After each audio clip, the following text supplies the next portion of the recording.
Greetings! It's Maxo Diddly. Today I'm going to be showing you how you can fix errors that you encounter in Unity when you're trying to do a build when you have editor scripts in your project. Let's get right into it. So I tried to do a WebGL build of my game, and I've gotten a few errors when trying to build.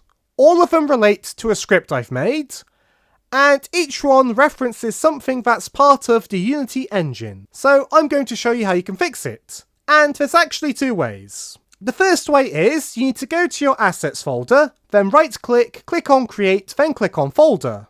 You want to call it editor, then you want to drag and drop the script or scripts that are giving you errors when you build your game. Any script placed in the editor folder will not be included when you build your game, so you won't get the errors. However, there is another simple way to do this, which doesn't involve you moving about your scripts. So this is the script that's causing the issue, and the main problem is anything that uses UnityEditor won't work in a build, because UnityEditor is not included in your builds. And a really simple thing you can do to fix this is on the first line of the script, do #if unity_editor. Then at the very bottom of your script, I want you to do #endif.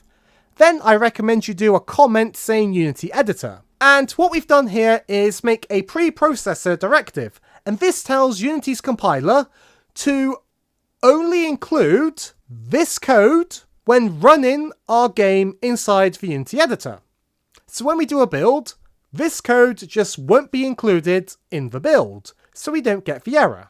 And this is another really quick way of doing so. So we'll save our work and go back into Unity, we'll clear the console, then we'll go to File, go to Build Profiles, and then click on Build. And now we're going to build our game. And as you can see from looking at the console, the game's successfully built. And that's how you can fix those issues in your Unity game. So thanks for being a great audience. Be sure to leave a like and a comment if you enjoyed, and subscribe for more tutorials. Thanks for watching.